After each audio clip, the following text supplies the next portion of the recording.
All right, let's look at thermal stresses and strains. The idea about thermal stresses and strains is the fact that it is known that when metals are heated, what happens to them? They expand. They expand. And that causes an elongation. Now, the elongation now is no longer due to an applied force. No, it's because of what there? Heat. All right, take that, please. It is known that when materials such as metals expand, it is known that when materials such as metals are heated, they expand. It is known that when materials such as metals are heated, heated, heated, they expand.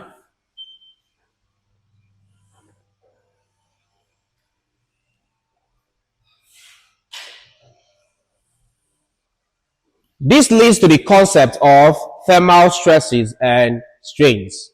This leads to the concept of thermal stresses and strains.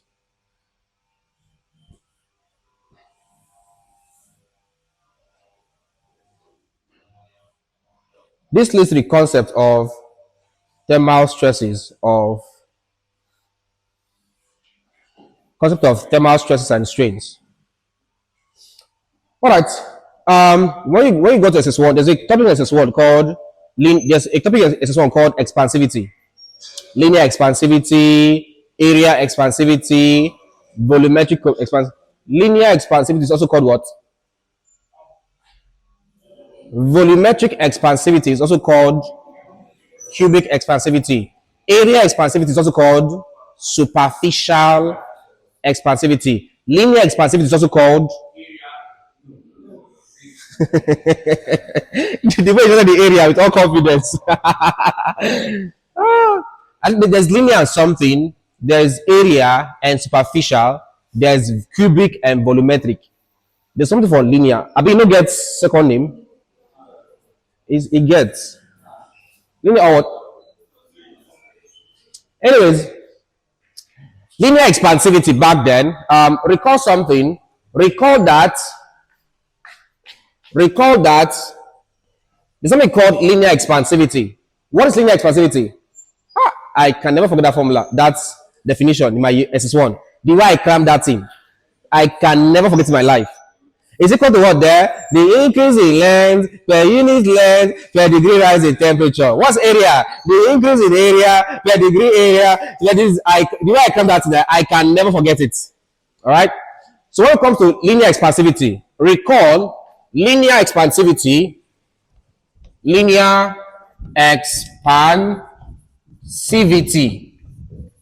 that's alpha. Linear expansivity alpha is equal to what there? Change in length. So we have change in length all over original length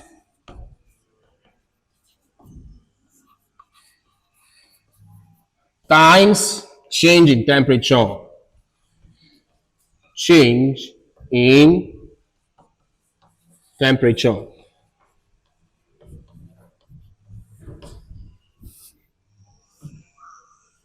All right. So we're saying alpha is equal to change in length all over original length L. Some authors will say L naught, but then original length times change in temperature. This, you have this. That's it. So change in length all over this. Now we know that change in length is same thing as L2 minus L1 all over original length L1 times T2 minus T1. You have this. Please take me, please. All right. Change in length. Final length minus initial length all over initial or original length times final temperature minus initial temperature. Here's the first thing to note. What else do you note? What's my unit? This man is equal to, whether it's change in length or is in meters. So meters all over original length in meters, change in temperature, whether degrees Celsius or Kelvin. Let's use degrees Celsius for your, this one is not physics. In physics, they say convert to what the Kelvin. Here, we're not Kelvin anything. All right. If they give you in Kelvin, use Kelvin. If they give you in degrees Celsius, which they would most likely give you, don't convert to Kelvin, leave it there. All right. So let's use degrees Celsius. All right. From here, what do you observe? Meters cancels meters. This is 1. So the SI unit is what? Per degree Celsius. All right. The SI unit is per degree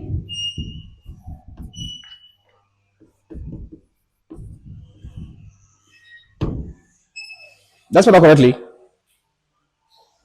SIUS or CIUS? This is our SIUS.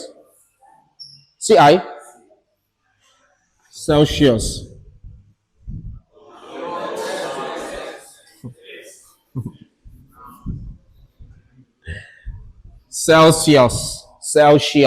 Celsius.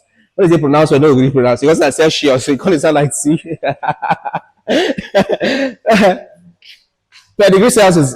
I know I've said this before. Hopefully there's a difference between per and par. Hope you know. The difference between per and par now. Are you aware? I told you guys before now. Par and per are not the same thing.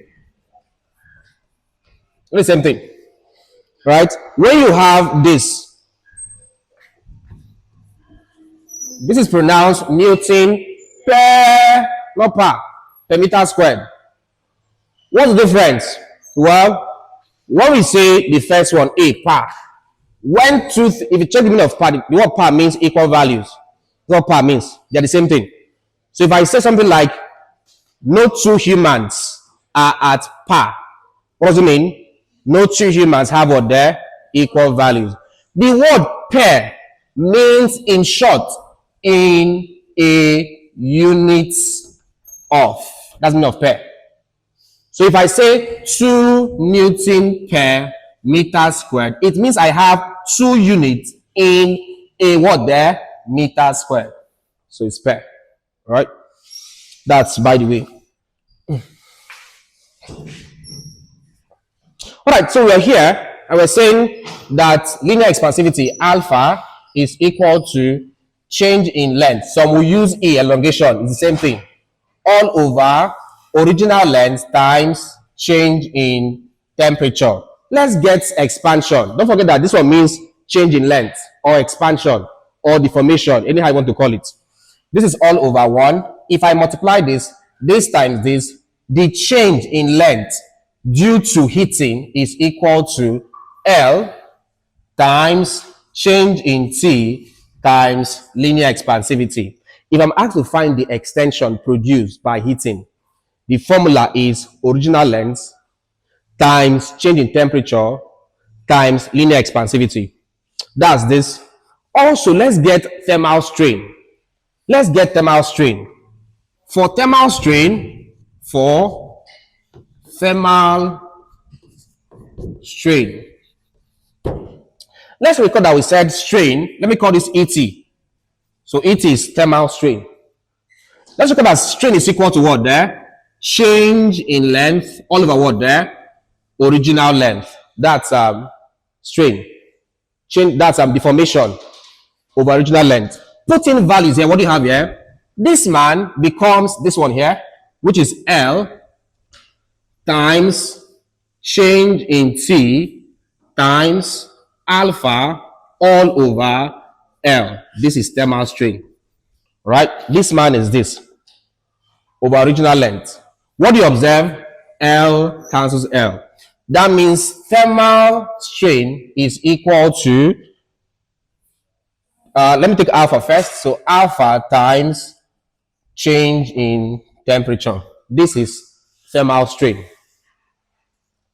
Again, Young's modulus for this. Also, the Young's modulus as regards thermal stress and strain. Also, we know that Young's modulus E is equal to what there? Stress all over what there? Strain. Let's get thermal stress from here. Thermal stress. Thermal stress, sigma, let's call it sigma T. Thermal stress will be equal to, from here, we know that stress is equal to what there? Strain times what? Young's modulus. Of course, this times this. So it becomes thermal strain times Young's modulus. And thermal stress is equal to, this value is this alpha times change in T times E. So please know this formula. So they say find the stress induced. For thermal strain, we don't use force over area, not force over area. For thermal stress, we use linear expansivity, change in temperature, Young's modulus. For thermal strain, we don't do change in length over original length. In fact, they might not even give you length. So what we use is linear expansivity times what there? Change in temperature. Let's do one small example, very small one. We'll go on break. Let's do one small example. We go on break. Yes. T2 minus T1. Let's do one small example. We'll go on break.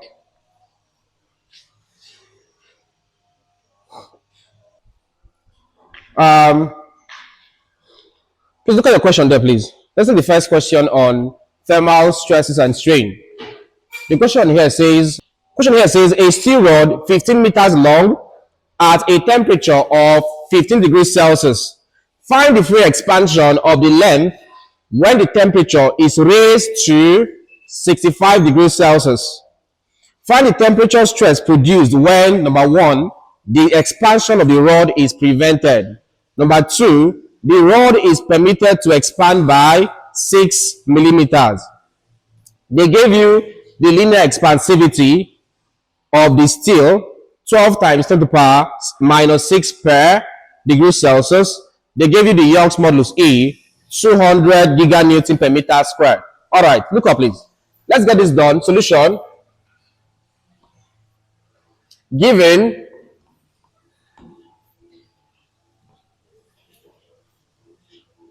the first thing we're given, they said, get more by joining our second-year students channel membership or visit www.jonimanual.com/courses and get the second-year undergraduates one course.